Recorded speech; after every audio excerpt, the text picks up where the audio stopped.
Hello friends, welcome to സാവിസ് vlogs. ഞാൻ ഇന്നൊരു ട്രാവൽ വ്ളോഗാണ് ചെയ്യുന്നത്. ഞാൻ ഇതിനു മുമ്പ് വ്ളോഗൊന്നും ചെയ്തിട്ടില്ല, അതുകൊണ്ട് തന്നെ ഈ വീഡിയോയിൽ ഒരുപാട് പോരായ്മകളുണ്ട്. എന്നാലും എല്ലാവരും ഒന്ന് സപ്പോർട്ട് ചെയ്യണേ. പിന്നെ നിങ്ങൾക്ക് ഇഷ്ടാവുന്നില്ലെങ്കിൽ സ്കിപ്പ് ചെയ്തോളൂ. അപ്പം നമുക്ക് വീഡിയോയിലേക്ക് പോവാം. ഞങ്ങളിപ്പോൾ നേപ്പാളിൽ കാഠ്മണ്ഡുവിലാണുള്ളത്. ഞങ്ങളിപ്പോൾ പോയിക്കൊണ്ടിരിക്കുന്നത് സ്വയംഭൂനാഥ് ടെമ്പിളിലേക്കാണ്. ഇതാ ഞങ്ങളിവിടെ എത്തിയിട്ടുണ്ട്. ഞാനിത് ആദ്യത്തെ വ്ളോഗ് ആയതുകൊണ്ട് തന്നെ എനിക്കിത് ഡീറ്റെയിൽ ആയിട്ടൊന്നും ഷൂട്ട് ചെയ്യാൻ പറ്റിയിട്ടില്ല. പിന്നെ ഇവിടെ എൻട്രൻസ് ഫീ ഒക്കെ ഉണ്ട്. ഞങ്ങൾ ഇതിൻ്റെ ഉള്ളിൽ കയറിയിട്ടുണ്ട്. ഇത് സ്വയംഭൂനാഥ് ടെമ്പിൾ എന്നും മങ്കി ടെമ്പിൾ എന്നൊക്കെ അറിയപ്പെടുന്നുണ്ട്. പിന്നെ ഇവിടെ എവിടെ നോക്കിയാലും കുരങ്ങന്മാരാണ്, അതുകൊണ്ടായിരിക്കാം മങ്കി ടെമ്പിൾ എന്നും കൂടെ ഇത് അറിയപ്പെടുന്നത്. പിന്നെ ഈ ഒരു അമ്പലത്തിലേക്ക് കയറാൻ വേണ്ടിയിട്ട് ഈ ഒരു വഴിയല്ലാതെ വേറൊരു വഴിയും കൂടെ ഉണ്ട്. പിന്നെ നമ്മൾ പോകുന്നതിൻ്റെ സൈഡിലൊക്കെ ഇവിടെ പർച്ചേസ് ചെയ്യാൻ വേണ്ടിയിട്ട് ഒരുപാട് സാധനങ്ങളുണ്ട്. മെഡിറ്റേഷൻ ചെയ്യാൻ വേണ്ടിയിട്ടുള്ള ഒത്തിരി സാധനങ്ങളുണ്ട്. പിന്നെ ഇത് കണ്ടോ, ഇത് ഹാൻഡ് മെയ്ഡാണ്, നല്ല ഭംഗിയില്ലേ. അവർ ഇവിടെ ഇരുന്ന് തന്നെ ഇത് ചെയ്യുന്നുണ്ട്. ഞങ്ങൾ തിരിച്ച് വരുമ്പോൾ മേടിക്കാമെന്ന് വിചാരിച്ചെങ്കിൽ നടന്നില്ല കേട്ടോ. ഞങ്ങൾ വേറെ വഴിയാണ് ഇറങ്ങിയിട്ടുള്ളത്. പിന്നെ ഞങ്ങൾ ഇതൊക്കെ കയറി അമ്പലത്തിൽ എത്തിയിട്ടോ. ഇതാണ് സ്വയംഭൂനാഥ് സ്തൂപ. ഇവിടെ ചെറിയ ചെറിയ അമ്പലങ്ങളൊക്കെ ചേർന്നിട്ടുള്ളതാണ് ഈ സ്വയംഭൂനാഥ് ടെമ്പിൾ എന്ന് പറയുന്നത്.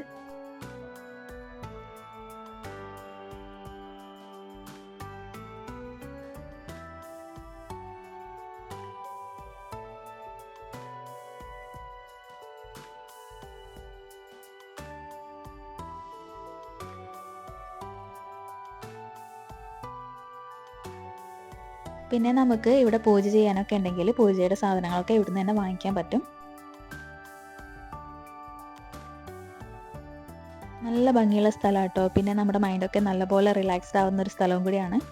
പിന്നെ നമുക്ക് വേണമെങ്കിൽ ഇവിടെ പൂജ ചെയ്യാം, പിന്നെ വിളക്കൊക്കെ തെളിയിക്കാം. അവിടെ ഒന്നും വീഡിയോ അങ്ങനെ അലൗഡ് അല്ല, അതുകൊണ്ടാണ് ഞാനതൊന്നും ഷൂട്ട് ചെയ്യാതിരുന്നത്. ഇതാണ് സ്വയംഭൂനാഥ് സ്തൂപയുടെ ഫ്രണ്ട് ഭാഗം കേട്ടോ. നമ്മൾ ഇതിൻ്റെ ഓപ്പോസിറ്റ് സൈഡിലൂടെയാണ് കയറി വന്നിട്ടുള്ളത്. ഇതിൻ്റെ ഫ്രണ്ടിൽ തന്നെ നമുക്ക് കയറി വരാനുള്ള വഴിയൊക്കെ ഉണ്ട്. സത്യം പറഞ്ഞാൽ ഇതിൻ്റെ എൻട്രൻസ് എവിടെയാണെന്ന് മനസ്സിലാവുന്നില്ല. രണ്ട് സൈഡിൽ കൂടി ആൾക്കാർ വരുന്നുണ്ട്.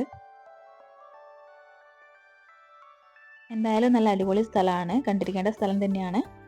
പിന്നെ ഇവിടുന്ന് പുറത്തേക്കുള്ള വ്യൂ നല്ല ഭംഗിയുണ്ട് കാണാൻ. പിന്നെ ഞാൻ പറഞ്ഞില്ലേ, ഇതിൻ്റെ പുറത്തേക്കുള്ള വ്യൂ അടിപൊളിയാണ്. ഈ വീഡിയോയിൽ കാണുന്നതിനേക്കാളും ഭംഗിയുണ്ട് കേട്ടോ നേരിട്ട് കാണാൻ വേണ്ടി.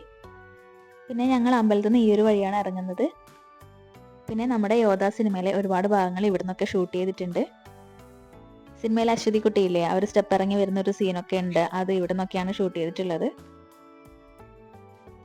പിന്നെ ഇതാ ഇവിടെയൊക്കെ കാണുമ്പോൾ നമ്മൾ മലയാളികൾക്ക് എന്തായാലും ഓർമ്മയുണ്ടാവും യോധ സിനിമ. നേപ്പാളിലേക്ക് വരാൻ പറ്റുന്നൊന്നും ഞാൻ ഒട്ടും വിചാരിച്ചതല്ല, എന്തോ ഭാഗ്യത്തിന് വരാൻ പറ്റി. പിന്നെ ഇവിടുന്ന് ഞങ്ങൾ നേരെ ബുദ്ധ പാർക്കിലേക്കാണ് പോയത്. ഇതാണ് ബുദ്ധ പാർക്ക്. ഇവിടെ 3 വലിയ സ്റ്റാച്ചു ആണ് വരുന്നത്. പിന്നെ ഇതിൻ്റെ ബാക്കിലായിട്ട് ഒരു അമ്പലം പോലെയൊക്കെ ഉണ്ട്. ഇവിടെ നടന്ന് കാണാനൊക്കെ ഒത്തിരി ഉണ്ട്. ഞാൻ ഇതിലെല്ലാം ഉൾപ്പെടുത്തിയിട്ടില്ല. മെയിനായിട്ടുള്ള കുറച്ച് കാര്യങ്ങൾ മാത്രമേ ഉൾപ്പെടുത്തിയിട്ടുള്ളൂ. ബുദ്ധ പാർക്കിൽ നിന്ന് ഞങ്ങൾ നേരെ ദർബാർ സ്ക്വയറിലേക്ക് പോയി. ഇവിടുന്ന് യോധ സിനിമ ഷൂട്ട് ചെയ്തിട്ടുണ്ട്. ഇവിടുന്ന് ഉള്ളിൽ നമുക്ക് വീഡിയോ എടുക്കാനൊക്കെ റെസ്ട്രിക്ഷൻസ് ഒക്കെ ഉണ്ട്. എനിക്കധികം ഷൂട്ട് ചെയ്യാൻ പറ്റിയിട്ടില്ല. പിന്നെ ഇതിൻ്റെ ഉള്ളിൽ കയറാനൊക്കെ ഫീസൊക്കെ ഉണ്ട്. നമ്മുടെ ഇന്ത്യൻസിന് 500 രൂപയൊക്കെയാണ് ഒരാൾക്ക്. പിന്നെ ഞങ്ങൾ പോയിട്ടുള്ളത് ലിംഗഭൈരവി ക്ഷേത്രത്തിലാണ്. ഇതും ഭയങ്കര പീസ്ഫുൾ ആയിട്ടുള്ളൊരു സ്ഥലമാണ്.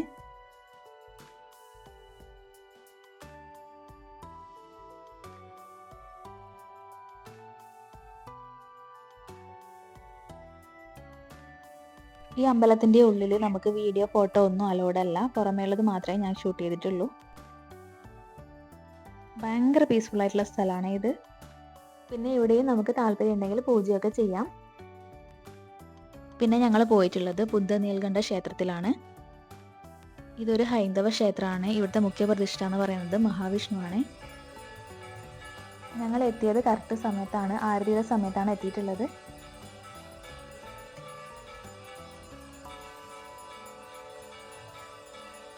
ഇവിടെയാണെങ്കിലും നമുക്കിതിൻ്റെ ഫ്രണ്ടിൽ നിന്ന് ഷൂട്ട് ചെയ്യാനൊന്നും പറ്റില്ല.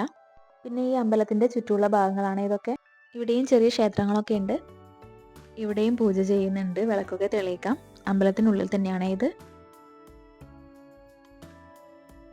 പിന്നെ ഞങ്ങൾ പോയിട്ടുള്ളത് പശുപതിനാഥ് ടെമ്പിളിലാണ്. ഞങ്ങൾ ഇവിടെ എത്താൻ കുറച്ച് ലേറ്റായി, എന്നാലും ഞങ്ങൾക്കുള്ളിൽ കയറാൻ പറ്റി. ആരതിയുടെ സമയമായിരുന്നു. പശുപതിനാഥ് ടെമ്പിൾ എന്ന് പറയുന്നത് തന്നെ നേപ്പാളിലെ ഏറ്റവും പ്രസിദ്ധമായ ശിവക്ഷേത്രമാണ്. പിന്നെ നമുക്ക് ഇതിൻ്റെ ഉള്ളിൽ ഷൂട്ട് ചെയ്യാനൊന്നും പറ്റില്ല. അവിടെ വീഡിയോസും ഫോട്ടോസും ഒന്നും അലൗഡ് അല്ല. പിന്നെ ഈ അമ്പലത്തിനടുത്ത് തന്നെ ബാഗ്മതി നദി ഉണ്ട്. എനിക്ക് അവിടെ നിന്നൊന്നും വീഡിയോ ഷൂട്ട് ചെയ്യാൻ പറ്റിയില്ല. പിന്നെ ഞങ്ങൾ രാത്രി തമയൽ മാർക്കറ്റിൽ പോയി കുറച്ച് പർച്ചേസൊക്കെ നടത്തി. അവിടെ നിന്ന് തന്നെ ഫുഡൊക്കെ കഴിച്ചു. പിന്നെ ഞങ്ങൾ റൂമിലേക്ക് പോയി.